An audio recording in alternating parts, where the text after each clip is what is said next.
দাদা হাতিম তাই বেচা কেনা নেই, আবার টাকা দিচ্ছে। ভাই গোশ কত করে? ভাই গোশত তো 750 টাকা করে। ভাই একটা কথা বলতাম, আমার আম্মা অসুস্থ তো, সে মাংস খাইতে চাইছে, তা আমার কাছে তো অত টাকা নেই, 1/2 কেজি মাংস কি দেয়া যাবে না? ও আপনার মা অসুস্থ? হ্যাঁ ভাই, আমার মা অসুস্থ। সমস্যা নেই ভাই, আমি 1/2 কেজি গোশত দিচ্ছি আপনাকে। 1/2 কেজি গোশত বেচতেছে পাগল ছেলা। এই নেন ভাই। জি, এই নেন টাকা। আচ্ছা ঠিক আছে। শোন, ওই 1/2 কেজি মাংস ব্যাস, আর এই জায়গায় শুয়ে থাক, সারাদিন এই গোশ নিয়ে পড়ে থাক তুই। আমার বেচা শেষ, আমি চলে যাচ্ছি। তোমার এই গোশ বেশে বাড়ি যেতে হবে না, আমার বেচা কেনা শেষ, আমি চলে গেলাম, তুই থাক।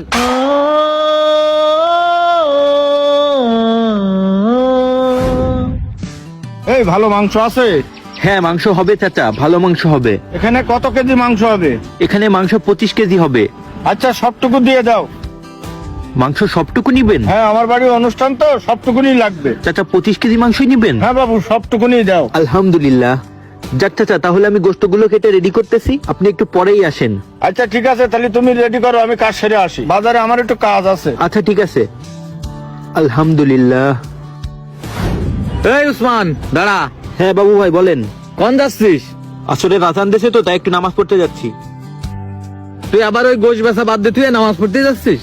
শোন, তোর এই ব্যবসা ট্যাবসা আর করা লাগবে না, ঠিক আছে? তুই এই ব্যবসা বাদ দে, তুই কোনো মসজিদে যায় মুয়াজ্জিমের চাকরি নে, আজান দিবি আর নামাজ পড়বি, ঠিক আছে? যা।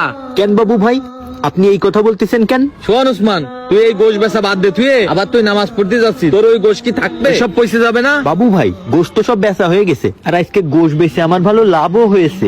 এই তুই আমার সাথে মিথ্যে কথা করছিস কেন? তুই এই যে নামাজ পড়িস, আবার এই যে আমার সাথে মিথ্যে কথা করছিস। তোর গোশ বিক্রি হয়েছে কখন রে? আমি আসার সময় দেখে আসলাম তোর গোশ সব রয়েছে। ভাই সবই আল্লাহর রহমত, আর রিজিকের মালিক তো আল্লাহ। আল্লাহ যদি চাই সব পারে। এক কাস্টমার আইসে সব গোশত কিনে নিয়ে চলে গেছে। কি করছিস? কেবল দেখে আসলাম এতগুলো গোশ একবারে সব বিক্রি করে ফেলাছিস?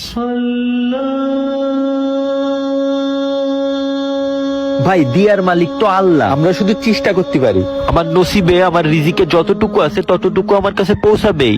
এজন্য আমি আল্লাহর ইবাদতকেই সব থেকে বেশি প্রাধান্য দিই। বেচা কিনা তো পরেও করা যাবে, কিন্তু এক ওয়াক্ত নামাজ ছুটে গেলি সেটা তো আমি আর পরে পাবো না।